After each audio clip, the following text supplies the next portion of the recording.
Greetings indie warriors and welcome to I Dream of Indie, where today we are looking at 3D action platformer Aztech Forgotten Gods on Steam.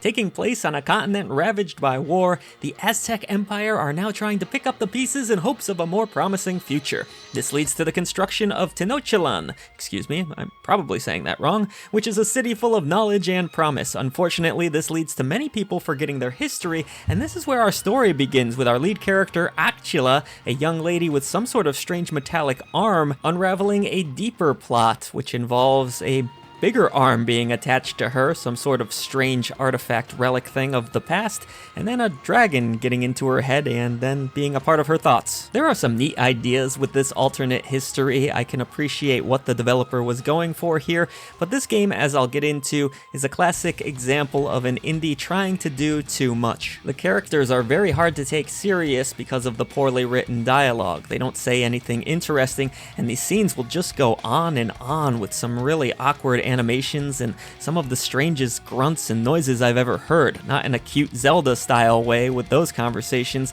No, you'll hear stuff like, or like Tim Allen. Literally, that would have been more interesting if it was all just Tim Allen sounds. Huh?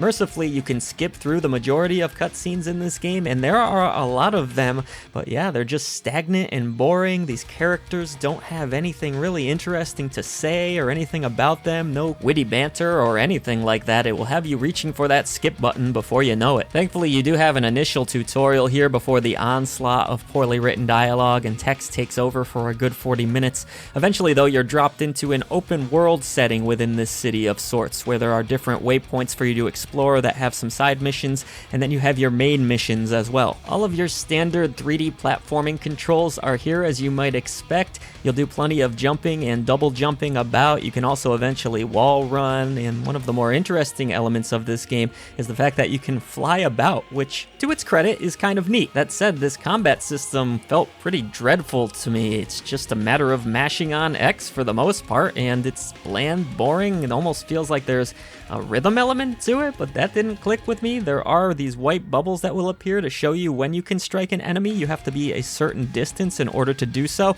I just mashed on X, and that was mostly successful outside of the very poorly designed boss fights, which are a nightmare. The game does try to implement some upgrades, like a charge punch that you can use to punch through areas that were otherwise blocked, or a ground pound of sorts that will propel you way up into the air. Again, some neat ideas, just some very poor execution. Whenever I was surrounded by enemies, I would simply mash on the X button in order to get myself out of that situation. Even worse, the camera is the biggest enemy of all. It's really bad in this title. Go ahead and try fighting a boss while you have to fly in the air, lock on with a bad camera, hope you hit X at the right time. It's just awful. Your character getting hung up on low-res flat textures is also not uncommon. One boss I circled around for a good 35 minutes just wondering what the heck I do. You gotta be kidding me, it's not even well explained at all. I was just hopelessly flying about, trying random things, and then I did some damage. Even the game knows it's bad because it will checkpoint you halfway through a boss fight. You should just be able to beat the boss. If you were hoping this city would be interesting to explore, it really isn't. There's not that much to it. It's bland,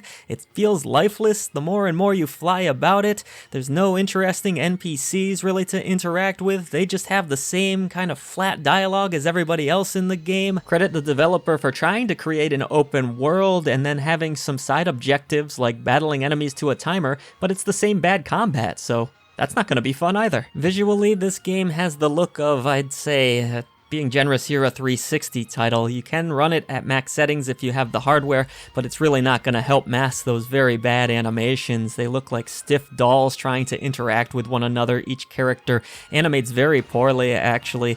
The environments, the city itself, I just didn't find all that interesting. Low-res textures are very common on the buildings, which you can run up and down and you'll get a nice look at those. The trees are stiff, the grass is flat. Nothing really pops in this world. Again, an example of an indie indie just trying to do too much with the budget they had. In terms of audio design, it's a little bit of a mixed bag here. The soundtrack definitely feels out of place at times. You have some metal guitar, heavier songs that really didn't fit with the vibe of this game in my opinion. I already talked about the dialogue, which is just laugh out loud absurd and obnoxious, the way these noises are used in the different character conversations. Overall, it's not a bad soundtrack, it's just out of place. Well, I have to be honest with you, Indie Warriors. I tried to like this game, I tried to get through it, but I could not. This was my first rage quit on the year. It's just too clunky, the camera is bad, the dialogue's not interesting, so then the story isn't all that interesting despite some neat concepts. It doesn't look great, it doesn't play great, just not a lot for me to like about this one, unfortunately. I'll credit the developer for their ambition in trying to create an open world indie game, but that ambition is also the downfall of this title. It just tries to do too much, and it fails. Uh-huh.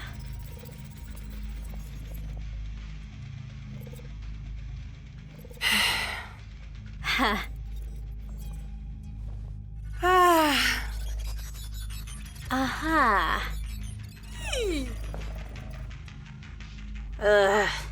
Thank you so much for watching the latest video from I Dream of Indie. We would now like to take a moment to pay tribute to our great indie warriors that support us through channel membership. Bill T, Christian Cruz, Kevalo, Chris Jackson, Adriana Amato, CJR, Julian Colbus, Jesse, CPM, Ray Lynn, Marky Mint, Dave Hart, Peekaboo, Lex Noyle, PSC, Carmine Red, King of the Hatch, and Blue Francis 14. At the Indie Legends tier, we have Jen Rose, Larkison, Mitchell Hall, Eric, Peach, Skepticism, C. Coyle, and Nathan Moore. Thank you so much for all that you do for independent developers, publishers, and for I Dream of Indie. Everybody else, please head down to the description box below. Let's defeat the gaming echo chamber and bring a voice to the voiceless ones in gaming.